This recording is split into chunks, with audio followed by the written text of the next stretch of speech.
ભારતીય જનતા પાર્ટીએ આખા ગુજરાતની અંદર 100 કરતાં વધારે બેઠકો પર જીત મેળવી છે। જે બેઠકો બિનહરીફ થઈ રહી છે, એક બાદ એક બેઠકોના રૂઝાન આવી રહ્યા છે। રાજ્યભરમાં 100 થી વધુ બેઠકો પર ભાજપના ઉમેદવાર બિનહરીફ થયા છે અને અરવલ્લીમાં 12 બેઠકો બિનહરીફ થઈ છે। ચૂંટણી પહેલા જ ભાજપનો જે દબદબો છે એ દબદબો અત્યારે યથાવત જોવા મળી રહ્યો છે। હજુ સુધી તમે અમારી ચેનલને સબસ્ક્રાઇબ નથી કરી તો અત્યારે જ ન્યૂઝરૂમ ગુજરાતને સબસ્ક્રાઇબ કરો, ફેસબુક અને ઇન્સ્ટાગ્રામ પર ફોલો કરો।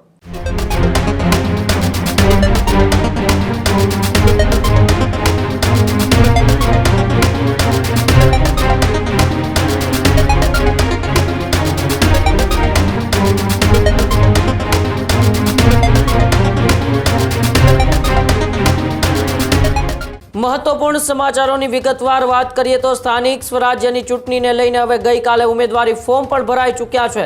ત્યારે એ બધા વચ્ચે સ્થાનિક સ્વરાજ્યની ચૂંટણીને લઈને આ સૌથી મોટા સમાચાર અત્યારે સામે આવી રહ્યા છે, જ્યાં ગુજરાતમાં ભાજપે મતદાન પહેલા જીતની સદી લગાવી છે।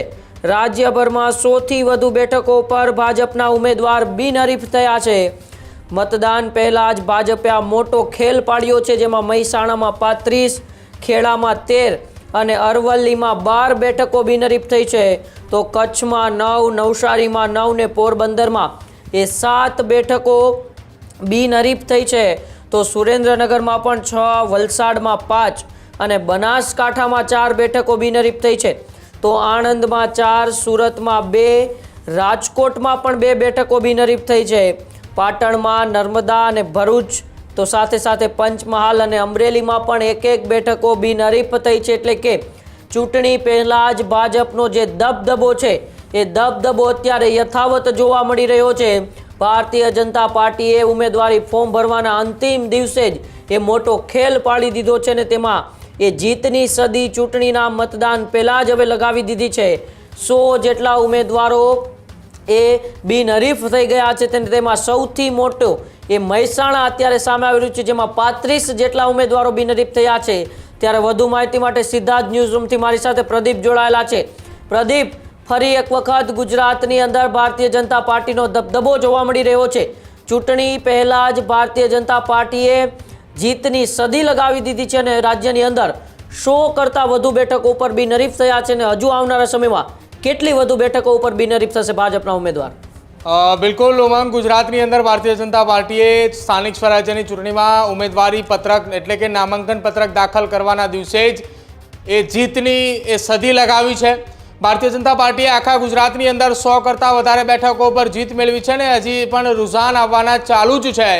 આજે વહેલી સવારથી જ કેટલાક એ જિલ્લાઓની અંદર ઉમેદવારોએ પોતાના ફોર્મ પરત ખેંચી રહ્યા છે ને જ્યાં ભારતીય જનતા પાર્ટીના ઉમેદવારો બિનહરીફ થઈ રહ્યા છે। સૌથી મોટી જીત ભાજપની એ મહેસાણાની અંદર કહી શકાય। મહેસાણા જિલ્લાના એ કડી નગરપાલિકાની અંદર ભાજપની એ સંપૂર્ણ બહુમતી સાથે એ નગરપાલિકા બની ચૂકી છે।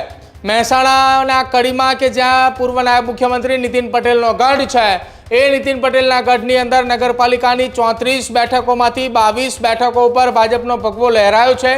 મતદાન પહેલા જ કડી નગરપાલિકા એ ભાજપની બની ચૂકી છે। બીજી તરફ વાત કરવામાં આવે સૌરાષ્ટ્ર હોય, ઉત્તર ગુજરાત હોય, દક્ષિણ ગુજરાત કે મધ્ય ગુજરાત, આખા ગુજરાતની અંદર અલગ અલગ જિલ્લાઓની અંદરથી ભાજપે અત્યારે જીત હાસિલ કરવાની શરૂઆત થઈ ચૂકી છે। એટલે કે બેઠક બિનહરીફ થવાની શરૂઆત થઈ ચૂકી છે। જે બેઠકો બિનહરીફ થઈ રહી છે, એક બાદ એક બેઠકોના રૂઝાન આવી રહ્યા છે। જો કે અત્યાર સુધીની વાત કરવામાં આવે તો 100 કરતાં પણ વધારે બેઠકો એ બિનહરીફ થઈ છે। હજુ પણ ફોર્મ પરત ખેંચવાના અંતિમ દિવસ સુધી આ બેઠકોનો આંકડો વધી શકે છે અને મતદાન દરમિયાન પણ જો મતદાન એટલે કે ફોર્મ પરત ખેંચવાની તારીખ 13 તારીખ 14 તારીખની આસપાસની પરત ખેંચવાની તારીખ છે, તેની પહેલાં આ આંકડો હજી પણ વધી શકે છે। ખાસ આ આંકડો વધવાની શક્યતા સૌરાષ્ટ્ર અને દક્ષિણ ગુજરાતની અંદર છે। ઉત્તર ગુજરાતના મહેસાણાની અંદર જે ફોર્મો પરત ખેંચાયા અથવા તો જે ઉમેદવારો નથી મળ્યા, ઉમેદવારો ન મળવાની ઘટના છોટાઉદેપુરની અંદર પણ સામે આવી છે કે છોટાઉદેપુરની બોડેલી નગરપાલિકાની અંદર કોંગ્રેસનો ઉમેદવાર ન મળ્યા હોવાની વાતો સામે આવી છે।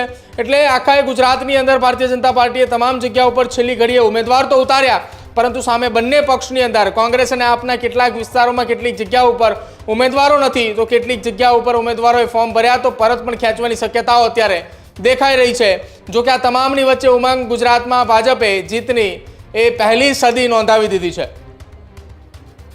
જી બિલકુલ, આભાર અમારી સાથે જોડાવા બદલ અને માહિતી બદલ પ્રદીપ. હજુ સુધી તમે અમારી ચેનલને સબસ્ક્રાઇબ નથી કરી તો અત્યારે જ ન્યૂઝરૂમ ગુજરાતને સબસ્ક્રાઇબ કરો, ફેસબુક અને ઇન્સ્ટાગ્રામ પર ફોલો કરો.